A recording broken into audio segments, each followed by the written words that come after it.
Let's get ready to make the best apple crisp ever. And I'm gonna give you guys some little tips along the way, so make sure you stick around. Y'all ready? Let's go. Okay, let's start with our apple spice mixture. I'm gonna add my sugar into a bowl. Next, I'm gonna throw in some light brown sugar. And now for the spices: cinnamon, nutmeg, allspice. Yes, allspice is like, it was made for apples. It tastes so good with apples. Go ahead and stir that on up, get that combined. Make sure you break up that brown sugar. Okay, that looks good. So now we can go ahead and move along to our apples. Okay, 2 words for you: Granny Smith. Yes, Granny Smith is like the only apple that I like to use for my apple crisp. It's nice and tart. It holds its shape when it's cooked. It's like the perfect balance of sweet and tart, because we're gonna throw on some caramel syrup and some ice cream, so we don't want to use apples that are too sweet because it'll be too sweet. So get those apples, peel and dice them up into little uniform cubes. We're not gonna put lemon juice. We're gonna skip that part. Don't really need it. Let's get right on to frying up these apples. I'm gonna add some salted butter into the pan. I like to cook my apples beforehand because it really gives it that country fried apple taste. It's like the spices really get cooked in there when you do this part. It's an extra step, but it's so worth it.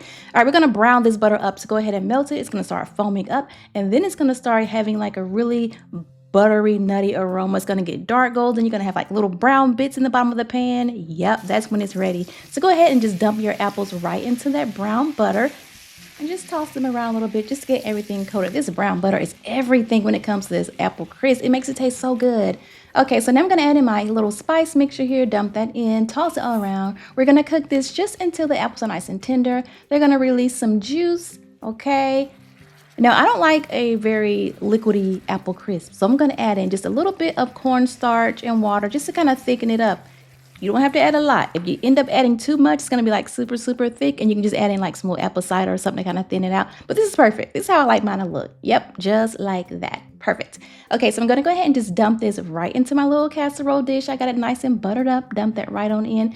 And oh my gosh, I kept eating these apples because they are so doggone good. Oh my God, they're so good. But just go ahead and spread that out into an even layer. If you want to double this apple recipe, you can. If you like a lot of apples, double it.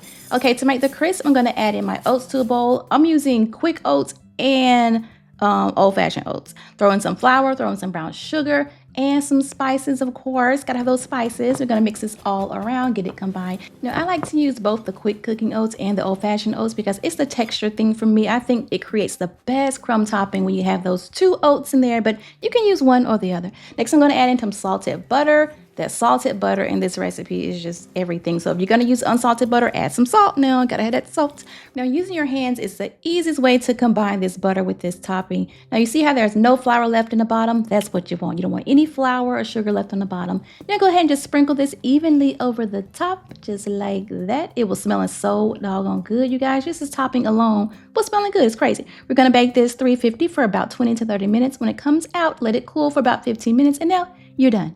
You are done. You have the best apple crisp. It tastes really, really bomb just by itself. But with ice cream and caramel, it's like a whole different level. It's a whole different dessert. So make it.